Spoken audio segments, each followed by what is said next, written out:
Okey, Assalamualaikum dan selamat malam kepada semua. Rasa semua dah masuk ke? Salam dah cik. Salam. Dah masuk rasanya semua. Okey, sebelum apa-apa saya perkenalkan diri saya. Nama saya Nur Ismailiza binti Yusof. Korang boleh panggil Cik Yus. Lepas tu saya kalau saya nak ambil attendance dulu boleh? Boleh cik. Boleh cik, boleh. Okey, Fatin Najihah binti Muhammad Nur Hisham ada? Ada saya cik. Okey, Muhammad Hafizuddin bin Muhammad Sazali ada? Ada cik. Okey. Alia Syamimi binti Rohaizat ada?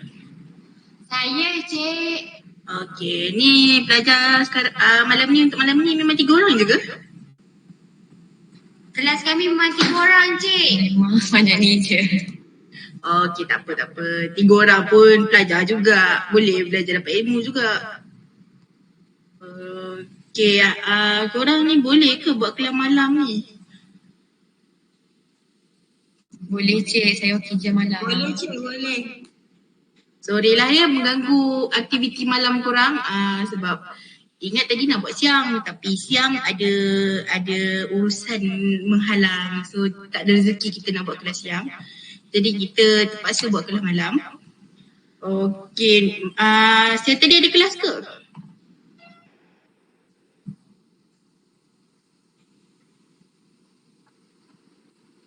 Ada. Ada. Okey. So malam ni kelas dengan saya pula untuk co-ability berkenaan komunikasi. Sekejap ya, saya buka slide saya. Alright. Okey. Hari ni kita belajar berkenaan komunikasi berkesan untuk tahap 3, chapter 1 dan subtopik 1 ialah amalan komunikasi perhubungan.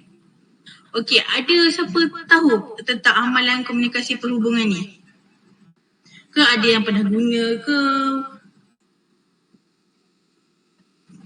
Mungkin cara kita berkomunikasi kot.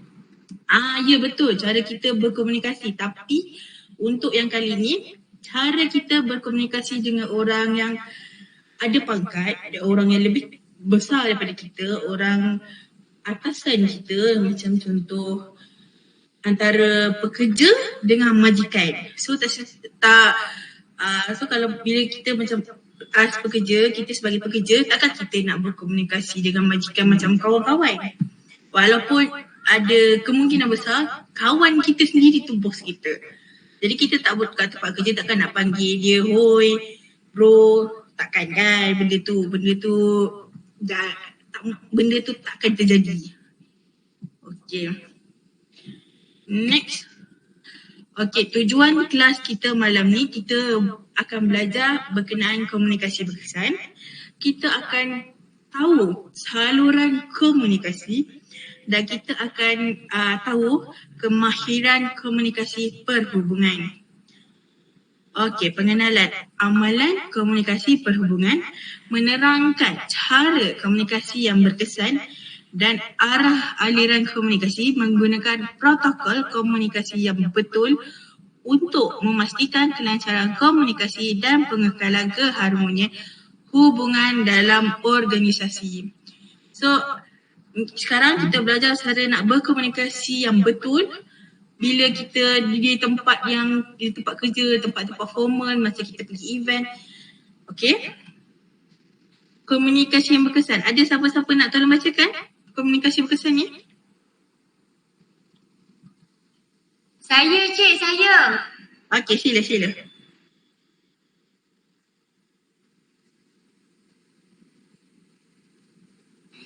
Tak buka mic, sorry cik. Komunikasi berkesan ialah penyampaian maklumat dengan cara yang mudah difahami oleh penerima. Okey. faham berkenaan penyampaian maklumat dengan cara yang mudah difahami oleh penerima. Ada nak bagi contoh tak? Boleh, saya cik, saya. Okey, sila. Contohnya kalau kita nak beri arahan ke orang tu, contohnya kita nak cakap dekat dia, saya nak minta tolong. So terus cakap, kita kena beritahu dia apa kita nak minta tolong apa, tak perlu cakap panjang-panjang. Ya, betul. Kita guna cara yang mudah. Kita jangan nak berbelit-belit, jangan nak mukadimah sangat, jangan nak berbunga-bunga sangat bahasa tu. Just straightforward. Just cakap je apa yang kita nak cakap. Okay? Sebab yang selalunya berbunga-bunga ni bila kita cakap dengan kawan kita.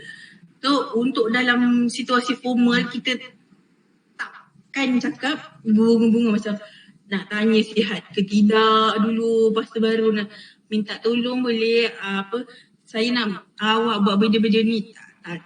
Itu takkan berlaku. Selalu bos akan menggunakan straightforward, akan cakap saya nak awak buat tugas saya ni siap hari ni dan hantar hari ni. Itu benda yang pasti akan berlaku di dalam situasi pekerjaan. Okey, sekejap ya. Next, saluran komunikasi formal. Lalu saluran komunikasi formal ni dia akan ada dalam hierarki organisasi. So dalam macam tingkat-tingkat organisasi antara bos dan manager dan pekerja bawahan. Dan saluran komunikasi formal ni perlu ada supaya pekerja bawahan pun boleh berinteraksi dengan bos dan bos boleh berinteraksi dengan pekerja bawahan dengan cara yang betul. Bukan macam kalau macam contoh pekerja bawahan tak suka bos ni, dia tak boleh nak buat aduan pasal bos ni. Dia buat aduan dengan cara dia demo dekat depan kilang, tak apa dia bakar kilang. Itu akan menjadikan image kilang tersebut akan jadi teruk lah. Jadi perlunya ada saluran komunikasi formal di tempat kerja. Okay, next ini antara bentuk komunikasi formal yang perlu tahu. Komunikasi ke bawah, dia komunikasi ke atas dan komunikasi horizontal. Okey, sekarang kita masuk apa yang dinamakan komunikasi ke bawah. Komunikasi ke bawah ni adalah komunikasi antara bos dan pekerja. Dia daripada yang besar turun ke yang kecil. Okey. Itu adalah bentuk komunikasi ke bawah. Macam bos nak bagi arahan kepada pekerja. Jadi itu adalah bentuk komunikasi ke bawah. Dan komunikasi ke atas ni antara pekerja dan bos. Ini terbalik pula dengan komunikasi ke atas. Ke bawah. Komunikasi ke atas antara pekerja dan bos. Yang pekerja boleh buat aduan pasal bos. Yang pekerja macam tak puas hati, kenapa bos lebihkan dia, kenapa bos tak lebihkan saya, macam tu. Itu adalah komunikasi ke atas. Dan komunikasi horizontal ni pula, komunikasi lateral dan horizontal adalah komunikasi dengan yang sama level. Selalunya dengan rakan sejawatan. Walaupun rakan sejawatan, tapi macam di tempat kerja takkan nak, bro kau kena tolong aku. Tak, itu insyaAllah takkan berlaku. Sebab selalunya komunikasi horizontal ni dia akan more pada formal. Dia akan beritahu, cik boleh saya minta tolong. Itu akan berlaku. Okay, next. Kemahiran komunikasi perhubungan. Okay, boleh ada tolong bacakan untuk saya tak? Kemahiran perhubungan yang baik ni? Boleh cik, saya. Siapa nak baca? Hafiz. Okay, Hafiz silakan. Kemahiran komunikasi perhubungan. Kemahiran perhubungan yang baik termasuk 1. Kebolehan bekerjasama dengan orang lain. 2. Bekerja dalam pasukan. 3. Komunikasi yang baik. 4. Berbaik dengan orang lain. Okey, berbaik dengan orang lain. Okey. Ni kemahiran komunikasi perhubungan yang baik ni, dia bagi contoh kerja dalam kumpulan. Okey, kalau kerja dalam kumpulan, kebolehan bekerjasama dengan orang lain. So kebolehan bekerjasama dengan orang lain tu masa kita jangan pentingkan diri kita sendiri, hanya kita nak lepaskan keutamaan kita, hanya kita nak lepaskan kepentingan kita je. Kita biarkan anggota-anggota ahli kumpulan kita yang lain yang lemah, yang mungkin lambat pick up, kita biar je, okay, kau ni lambat, kau ni slow lah, lantak kau lah, aku buat kerja aku cepat. So aku cepat hantar. Jangan macam tu. Kalau boleh, kalau buat kerja dalam kumpulan, biar sama-sama siap, biar sama-sama cepat hantar. Faham? Lepas tu bekerja dalam pasukan. Bekerja dalam pasukan ni pun sama macam tadi, bekerja dalam pasukan. Jangan, kalau boleh jangan ada anggota kumpulan yang tertinggal, yang jauh sangat hilang aja. Kalau rasa-rasa ahli kumpulannya dah lama sangat menyepi tu, sila-silalah panggil balik ahli kumpulannya, seru-seru balik supaya ahli kumpulannya timbul, supaya ahli kumpulannya tahu kerja apa lagi yang dia tak siap. Okey. Yang ketiga, komunikasi yang baik. Komunikasi yang baik ni perlu ada komunikasi antara ahli pasukan, ahli kumpulan, supaya tak ada miscommunication dalam ahli kumpulan. Faham? Yang keempat, berbaik dengan orang lain. Macam contoh kalau anda kata ada ahli kumpulan yang slow, lepas tu dia marah, kenapa tak tolonglah, bermasam muka, tu akan menjadikan suasana yang tak best sebenarnya. Yang agak toksik juga, supaya kalau boleh janganlah dia tarik muka dalam ahli kumpulan. Okey, seterusnya ada siapa nak tolong bacakan tak?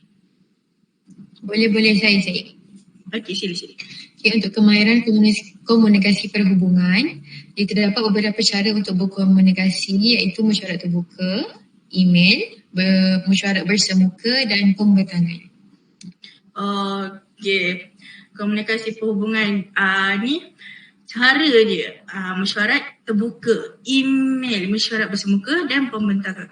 Mesyuarat terbuka ni selalunya akan dikaitkan rapat dengan macam sidang media, sidang akhbar, press conference. Sebab dia mesyuarat terbuka. Orang awam pun boleh masuk, tak semestinya ahli majlis atau ahli lembaga pengarah atau ahli-ahli yang terlibat saja. So mesyuarat terbuka, orang yang tak berkepentingan pun boleh masuk. Okay, seterusnya email. Email ni mau kepada atas talian sebab semenjak negara kita pernah PKP, pernah lockdown, ya orang tak boleh nak keluar, nak hantar surat, nak berkomunikasi secara face to face, orang akan guna jalan online. Email boleh, selalunya orang akan guna email untuk perkara-perkara formal. Okey, seterusnya mesyuarat bersemuka. Mesyuarat bersemuka ni akan lebih cenderung kepada mesyuarat bersemuka tapi hanya kepada ahli-ahli yang terlibat, ahli-ahli yang terlibat saja. Okey, ahli-ahli yang terlibat antara contoh macam ahli lembaga pengarah, ahli yang ada jawatan. So orang awam yang tak terlibat, yang tak ada kepentingan, tak boleh masuk dalam mesyuarat ni. Okey, seterusnya pembentangan. Pembentangan yang macam yang selalu saya minta korang buat bila dah habis je buat kertas tugasan. Pembentangan yang korang kena cerita balik apa yang korang dah buat dekat semua orang. Okey. Next, komunikasi, apabila berkomunikasi dengan orang lain, anda seharusnya menggunakan bahasa yang mudah.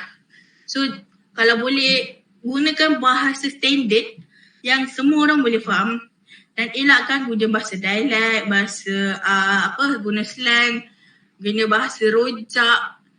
Kalau boleh guna bahasa standard, bahasa Melayu yang orang boleh faham. Okey, yang kedua, awasi bahasa gerak-geri. Jaga bahasa tubuh.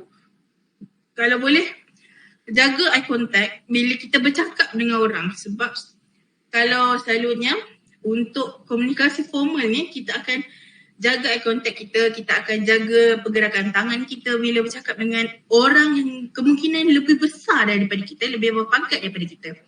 Okey, yang ketiga, jaga nada suara. Jaga nada suara ni, kita kena jaga nada suara macam contoh kawan kita duduk sebelah kita je, takkan kita nak cakap sampai satu kampung nak dengar.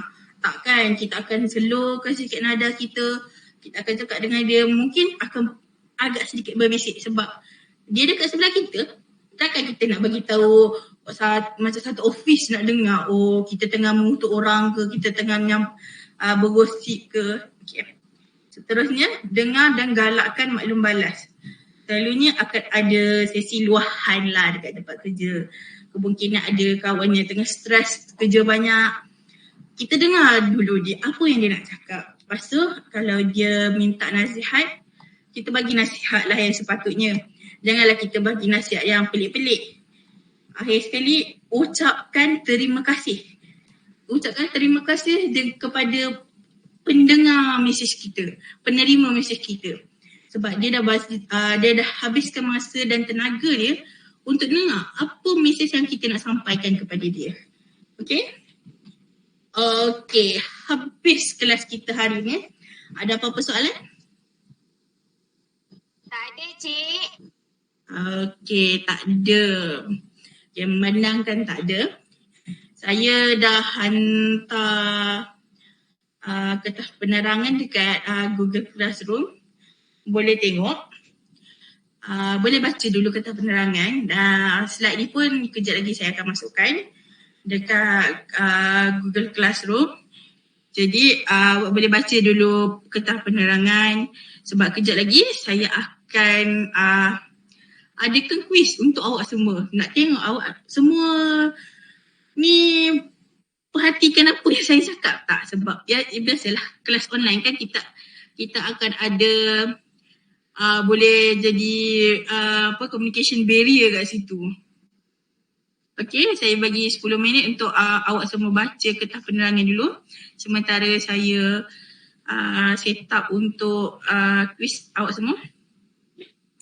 Okey, Cik, boleh. Alright.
Okey, ni ada QR code. Okey, kamu semua bolehlah scan QR code ni untuk kita sama-sama jawab quiz. Alright.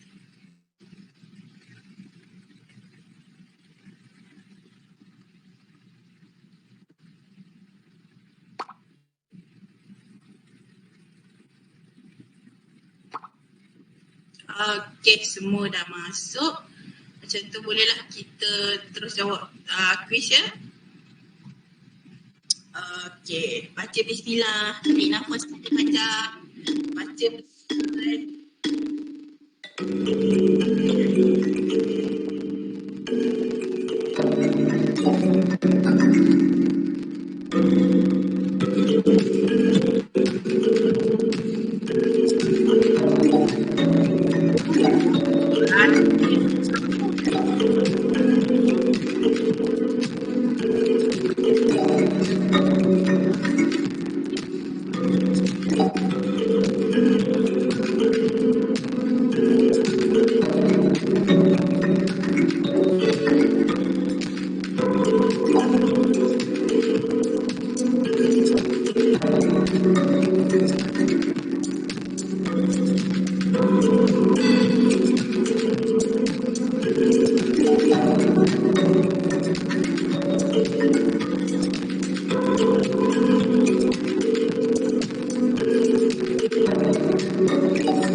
Alright. Mari, okay, kita tengok.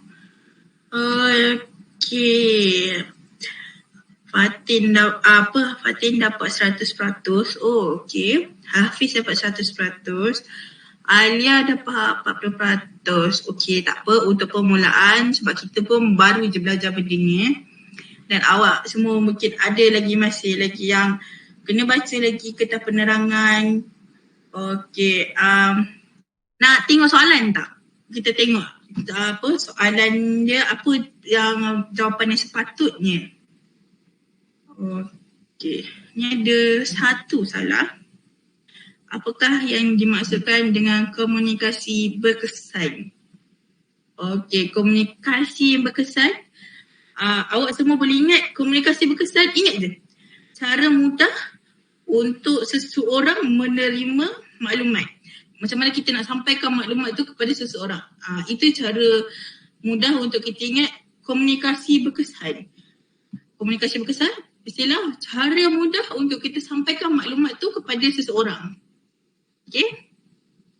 Yang kedua, aliran komunikasi ni semua betul. Yang ketiga, apakah cara untuk berkomunikasi? Okey, untuk cara berkomunikasi ni, surat ni mungkin dulu boleh guna. Untuk sekarang ni kebanyakannya komunikasi formal, dia lebih kepada atas talian sebab sekarang kebanyakannya dah ada sistem mereka sendiri. Jadi surat ni bukan tak relevan, tapi dia kurang dipraktikkan lagi. Okey, seterusnya. Apakah yang dititik beratkan dalam komunikasi dengan orang lain? Jangan membelakangkan orang lain. Okey, ni betul. Tapi dia tak ada dalam subtopik ni. Dia mungkin akan ada untuk subtopik yang akan datang. Tapi untuk subtopik ni hanya ada 3 saja. Okey. Untuk kelas kali ni, kita berhenti sampai di sini dulu. Okay, ada apa-apa yang tak faham ke untuk kelas saya malam ni? Ada yang nak tanya? Tak ada. Tak ada, semua faham ya? Faham. Agak-agaknya kita capai tak tujuan awal kita untuk kelas malam ni?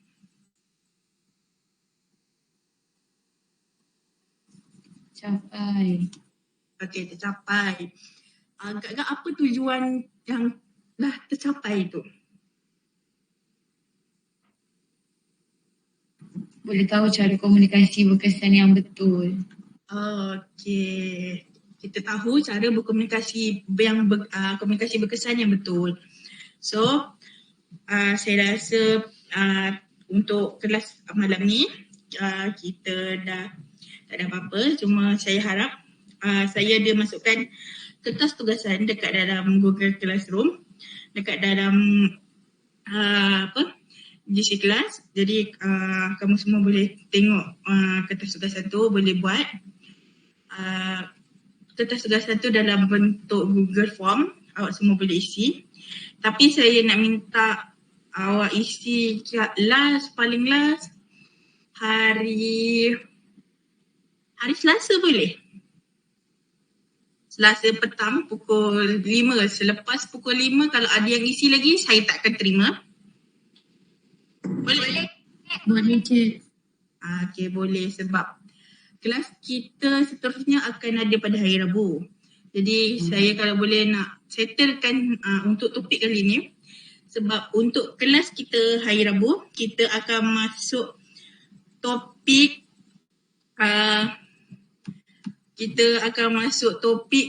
gunakan kemahiran asas perundingan. So kita akan masuk asas perundingan pula. Okey, kalau boleh saya harap awak semua bersedia untuk next kelas seterusnya.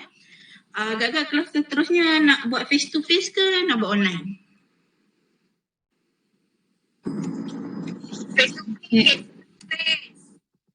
Okay, face to face. Okay. Kita tengok kalau kita berjodoh, mungkin kita akan face to face. Kalau anda kata macam terjadi macam hari ni kita tak berjodoh untuk face to face, mungkin kita akan kembali begini untuk kelas online. Dan kita ikut pada masa yang dah ditetapkan pada pukul 10 pagi. Ke ada nak buat petang? Ada nak buat kelas petang ke? Mana tahu pagi tak boleh bangun. Okey, pagi. Okey, kita ikut seperti jadualan dia dah ditetapkan. Kita buat pagi pukul 10 petang, kita face to face. Dan kalau boleh jangan ada yang lambat ya. Sebab kita pun dah masuk pukul 10 pagi kan. Okey, cikgu boleh. Okay, saya harap awak semua boleh baca kertas penerangan tu balik. Awak semua boleh buat kertas tugasan yang saya dah berikan. Dan saya harap awak semua boleh prepare diri untuk next class. Dan andai kata waktu buat kertas tugasan tu ada masalah, awak boleh WhatsApp saya ataupun awak boleh cari saya di tempat saya. InsyaAllah kalau tak ada di tempat saya, awak WhatsApp je. Saya available 24/7. Tak apa, WhatsApp je. Balas tu mungkin akan lambat sikit. Okay? Terima kasih kelas untuk malam ni. Terima kasih Encik. Okay, terima kasih. Terima kasih. Assalamualaikum. Waalaikumsalam.